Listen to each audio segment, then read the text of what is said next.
Αν δεν είσαι ευγνώμων για αυτά που έχεις, δεν θα είσαι ποτέ ευτυχισμένος. Αυτή είναι μια σκέψη μέρας που έκανα σήμερα, κοιτώντας μια φωτογραφία μου από τα παιδικά μου χρόνια, που δεν μπορεί να φανεί τώρα, αλλά ήμουνα πραγματικά ευτυχισμένη. Είχα τα πάντα. Στο δικό μου μικρό κοσμό ένιωθα ότι λάμπω. Είχα ευτυχία μέσα μου. Είχα ένα μπαλόνι, το οποίο μπαλόνι με έκανε τόσο χαρούμενη, ήταν τόσο απλό, αλλά ένιωθα ότι έχω κάτι δικό μου το οποίο μου ανήκει και μπορώ εγώ να βρω χαρά μέσα από αυτό. Όσο περισσότερα αποκτήματα έχουμε και κερδίζουμε με τα χρόνια και μεγαλώνουμε, δεν σημαίνει ότι απαραίτητα μας κάνουν πιο ευτυχισμένους. Γιατί μπορεί να έχεις τα πάντα, να έχεις πραγματικά τα πάντα και πάλι να νιώθεις κενός και άδειος μέσα σου. Γιατί δεν έχεις νιώσει το πώς είναι να μην έχεις τίποτα και μετά σιγά σιγά να αποκτάς και να έχεις ευγνωμοσύνη, αποδοχή το τι προσπαθείς και την προσπάθεια που κάνεις και να μην μπαίνεις στη διαδικασία σε αυτή τη λούπα σύγκρισης και του negative self-talk, του να σκέφτεσαι και να μιλάς αρνητικά για πράγματα, αντί να λες, κοίτα ρε παιδί μου, κοίτα που πέτυχες πράγματα, κοίτα ότι έχεις μια σκεπή πάνω από το κεφάλι σου. Έχεις ένα ψυγείο γεμάτο φαγητό, έχεις ρούχα που σε κάνουν να νιώθεις όμορφα, έχεις μια μόρφωση, έχεις την υγεία σου, μπορείς να σηκώνεις κάθε μέρα, ενώ άλλοι δεν έχουν αυτά. Όταν αρχίζεις και βλέπεις πώς είναι να μην έχεις τίποτα και μαθαίνεις να έχεις τα βασικά και σιγά σιγά να αποκτάς και άλλα πράγματα, δεν θα αποκτούν μεγαλύτερη αξία τα πράγματα αυτά. Θα αποκτάει η ζωή σου μεγαλύτερη αξία, γιατί θα είσαι ευγνώμων, θα τα ζεις με μια άλλη οπτική γωνία και θα τα βλέπεις διαφορετικά. Γιατί άμα μπαίνεις στη διαδικασία να λες θέλω κι άλλο κι άλλο κι άλλο κι άλλο, ποτέ δεν θα είσαι καλά. Και σας έχω μια ιστορία. Όταν ζούσα στην Αμερική, και αυτό είναι και ένα λόγο που δεν τέριαξα με αυτή την κουλτούρα του να είναι μόνο εργασία, εργασία, εργασία και να μην ζει. Πήγα σε ένα σπίτι, σε ένα πάρτι. Με είχαν καλέσει φίλοι μου, στο New Hampshire. Αυτή η πολιτεία είναι υπέροχη πολιτεία, μέσα στην Πρεσινάδα, χιόνια, κρύο.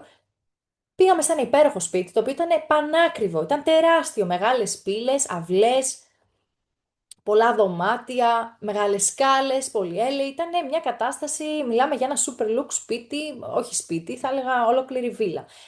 Αυτός ο άνθρωπος δημιούργησε αυτό το σπίτι που ήταν των ονείρων του με μεγάλο κόπο. Πήρε ένα μεγάλο δάνειο, ήταν στα 55 του και με πολύ πολύ πολύ πάθος και όρεξη να το φτιάξει, το έκανε και πλέον δεν το απολαμβάνει. Γιατί κάνει δύο εργασίες παράλληλα για να πληρώνει αυτό το δάνειο και δεν βρίσκεται στο σπίτι του. Μόνο στις γιορτές που καλεί και κόσμο και περνάει χρόνο. Και όταν μας έδειχνε το σπίτι και μας έκανε tour, θυμάμαι να πηγαίνουμε σε διαφορετικά δωμάτια που είχε gaming room, είχε δωμάτιο το οποίο ήταν για να ψήνεις ψωμιά και πίτσες, ήταν άλλο δωμάτιο που μπορούσε να ξεκουραστείς με σπα. Είχε τόσες διαφορετικές υπέροχες ιδέες, αλλά δεν τις απολάμβανε. Θυμάμαι κιόλας να το ρωτάω για ένα συγκεκριμένο πράγμα που βρήκαμε και μου λέει δεν ξέρω τι είναι, κάποιο το έβαλε εκεί. Δεν θυμάμαι. Γιατί πολύ απλά δεν είχε χρόνο να εξερευνήσει, να απολαύσει. Πήρε ένα τεράστιο σπίτι και χάνεται. Κάθεται μόνο σε ένα δωμάτιο, στο σαλόνι. Τόσα δωμάτια πάνε έτσι. Αχρησιμοποιητά. Αυτό ο άνθρωπο δεν θεωρώ ότι είναι ευγνώμων. Έχει να λέει ότι έχω ένα ωραίο σπίτι, ωραία, ελάτε να το απολαύσετε, να νιώσει αυτή την αποδοχή από του άλλου, αλλά στην ουσία δεν είναι ευτυχισμένο.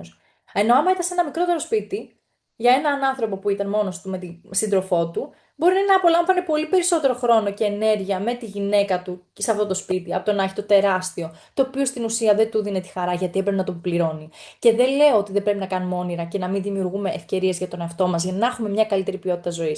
Μιλάω καθαρά για την αίσθηση και την έλλειψη αποδοχής του τι έχει δημιουργήσει και τι έχει καταφέρει μέχρι στιγμής με το να μην είσαι ευγνώμων. Με το να σκέφτεσαι ότι πάντα υπάρχει κάτι καλύτερο εκεί έξω. Αυτό ισχύει και για τις σχέσεις, όχι μόνο για τα αποκτήματα που είναι υλικής αξίας. Ότι έχεις έναν άνθρωπο δίπλα σου και αντί να εκτιμήσεις αυτό που έχεις, πάντα κοιτάς κάτι άλλο. Πάλι δεν είσαι ευγνώμων που σε έχει επιλέξει και την έχεις επιλέξει ή τον έχεις επιλέξει. Το ίδιο ισχύει για τα πάντα σε αυτή τη ζωή. Γιατί η ευγνωμοσύνη δεν έχει να κάνει μόνο με τα υλικά αγαθά, έχει να κάνει με το πώς λειτουργούμε, πώς βλέπουμε τη ζωή από τα δικά μας μάτια, αλλά και από τα μάτια των άλλων ανθρώπων, χωρίς να συγκρίνουμε συνεχώς ότι η ζωή του άλλου είναι καλύτερη. Γιατί δεν ξέρουμε τι γίνεται πίσω από κλειστές πόρτες, δεν ξέρουμε τι έχει περάσει ο άλλος και δεν ξέρουμε πώς έχει καταφέρει να τα βγάλει αυτά τα πράγματα. Τι κόπο ή τι θυσίες και τι έχει χάσει στην ουσία. Έχω υπάρξει άτομα τα οποία είχα τα πάντα και έχω υπάρξει τα άτομα που δεν είχα τίποτα. Και δεν μιλάω μόνο για υλικά αγαθά.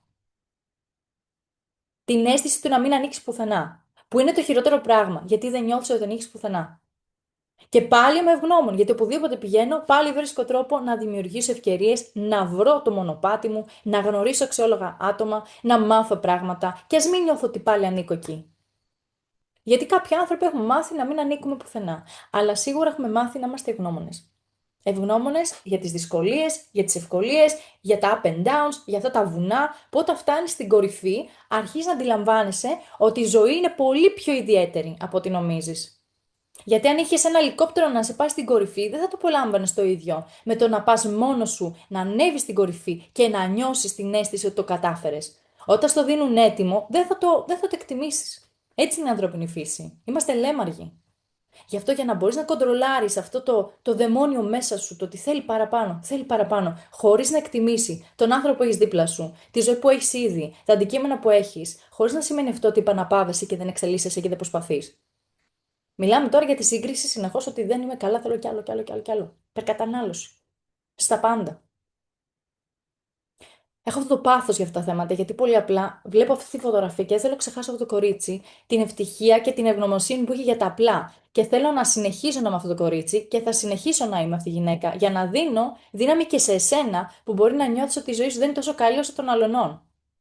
Κάθε ένας έχει το δρόμο του. Είσαι εσύ υπεύθυνο ή υπεύθυνη για τη ζωή σου. Το θέμα είναι πώς βλέπεις τα πράγματα που έχεις τώρα. Είσαι ευγνώμων. Σε ευχαριστώ που έμεινες μέχρι το τέλος του βίντεο. Στήριξε αυτό το κανάλι, κάνε μια εγγραφή.